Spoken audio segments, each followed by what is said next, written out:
reducción del IVA al 5% a una lista de materiales de construcción suponía un aliciente para reactivar a este sector, pero eso no ha sucedido. Y hay varios factores que lo impiden, Lenin.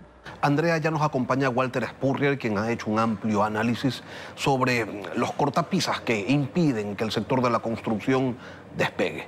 Buenos días, bienvenido a Contacto Directo. Muchas gracias, Lenin, gracias por tenerme. Desde el 2014 la construcción viene en franco decrecimiento en el país, con excepción del 2017, cuando hubo una leve recuperación.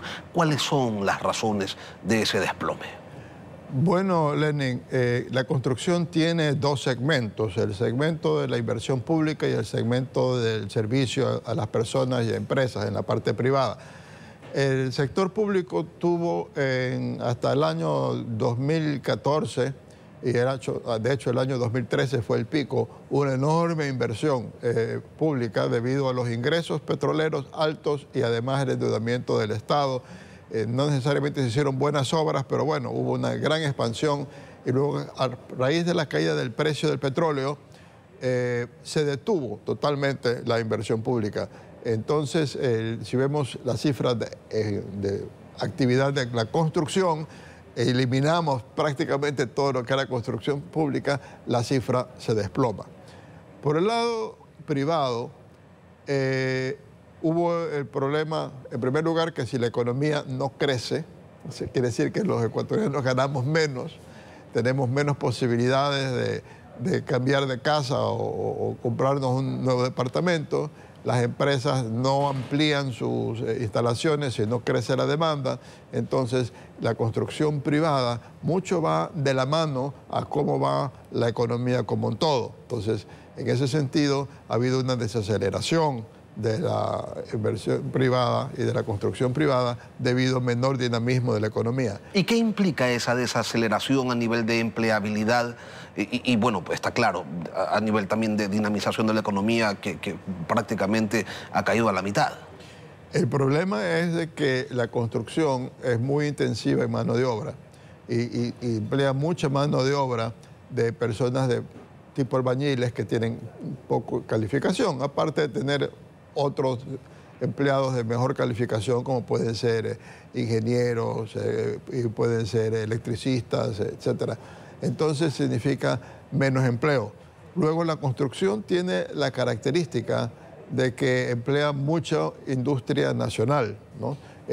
Cemento, vigas, columnas, porcelanato, etcétera, y por lo tanto ellas también tienen empleos, pues se considera que la construcción es uno de los pilares para que haya empleo en la economía y por lo tanto hay menos empleo. Y esa es una de las cosas de lo que estamos viviendo ahora, de que frente a todo el andamiaje de empresas constructoras que se montó debido a la enorme bonanza en la construcción que tuvimos hasta el año 2014, ahora esas empresas no tienen la actividad económica, pierden dinero, se han tenido que reducir. ¿Y de cuánto a cuánto cayeron los empleos? No tengo la cifra de cuánto a cuánto han caído los empleos en el sector de la construcción, pero a raíz del segundo trimestre del 2014, el empleo adecuado se desplomó. Entonces, se desplomó con lo de las cuarentenas y la recuperación que ha habido es parcial. Tenemos menos empleados y trabajadores y empleados con trabajos aceptables, adecuados, como lo llama el INEC, de lo que teníamos hace 10 años. El gobierno en al menos dos de sus leyes urgentes ha tomado medidas para incentivar al sector de la construcción, al menos esa ha sido la intención, se ha dicho. En la Ley de Eficiencia Económica se dispuso la devolución del IVA pagado para proyectos inmobiliarios y en la Ley para enfrentar el conflicto armado se dispuso que se iba a pagar el 5% en la compra, el 5% del IVA en la compra de materiales de construcción, no todos, algunos. ¿Estos alicientes alcanzan para levantar al sector? Bueno, habría que ver cuántos se cumplen, porque la devolución del IVA en los proyectos inmobiliarios tengo entendido que marcha muy lento los trámites y la devolución. Acordémonos que la misma idea existe a nivel de las exportaciones privadas y no se devuelve los impuestos como manda la ley. No se le devuelve el IVA a las personas de la tercera edad, entonces se puede generar se puede potenciar a un sector cuando no existe certezas, cuando no existe confianza en el Estado comprometido a hacer algo. Ese es el problema, que entonces no se obtienen resultados. O sea, hay la buena voluntad de hacerlo y después dicen, pero no hay plata, y entonces no podemos cumplir. Entonces hay ese problema con lo de la evolución del IVA, de que no se está cumpliendo, no hay la certeza. Cada proyecto tiene que ver si le van a conceder ese beneficio o no. Entonces no es una cuestión automática. Usted ha advertido además que podría haber reclamos internacionales por este tema de la reducción del IVA al 5%, que esos reclamos vendrían de países vecinos que exportan al Ecuador precisamente materia prima. ¿Cómo operaría este reclamo?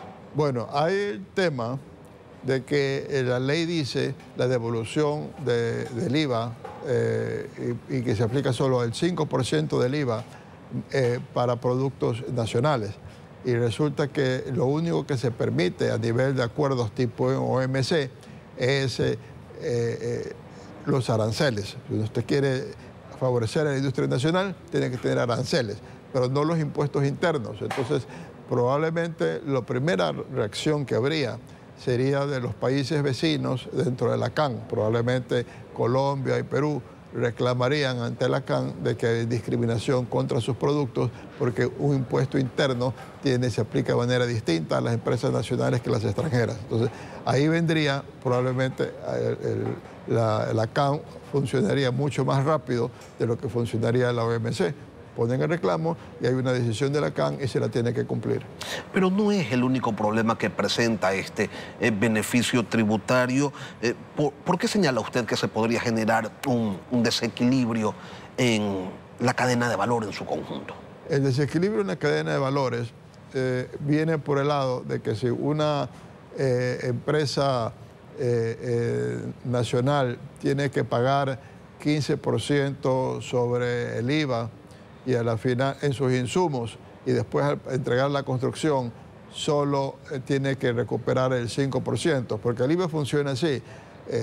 Yo pago IVA sobre lo que compro y retengo IVA en lo que vendo y neteo, y la diferencia le pago al fisco. Pero de pronto, cuando resulta que lo que yo recupero, porque el IVA es del 5%, es menor de lo que yo he pagado, que es el 15%, es un valor que pierdo. Entonces, si yo subo los valores de mis productos para recuperar eso, los que venden directamente a la empresa final y le venden en 5%, tienen un mejor precio. Entonces, de pronto, una empresa constructora, en lugar de comprar los productos a la industria nacional, puede estar comprando los insumos y ellos mismos hacer el producto, mezclarlo, el producto, y con lo cual comienzan a desaparecer las industrias de materiales de construcción, que es una de las industrias en las que tenemos más dinamismo, porque si hay construcción y hay empresas nacionales que lo pueden hacer, nos beneficiamos de ese valor agregado. Entonces, en ese sentido, el diferenciar el IVA puede traer esas distorsiones negativas. Y al final, ¿van o no van a bajar el precio de las unidades habitacionales, de las oficinas, qué sé yo? Porque se supone que esa es la intención de esta medida, ¿no? Es la intención, pero si el gobierno no lo maneja bien, si no hace el 5% en todos los insumos que adquieren las empresas de materiales de construcción, el resultado va a ser de que esos productos van a subir de precio. Entonces, nosotros hemos calculado que, utilizando el universo de productos, que mientras que se están beneficiando de reducción del IVA, los precios estarían subiendo 6% y se estaría beneficiando un 10% al consumidor por la reducción del IVA, entonces el beneficio sería tipo un 4%. no el 10% que se prevé. Ese es un cálculo que hemos hecho suponiendo que esto se aplica a todos los servicios. Probablemente a la postre no resulta eso, pero en el concepto sería ese. Los precios de la construcción previo IVA tendrían que subir. Walter Espurrireco, analista económico, gracias por acompañarnos hoy aquí en Contacto Directo. Muchas gracias, Lenin.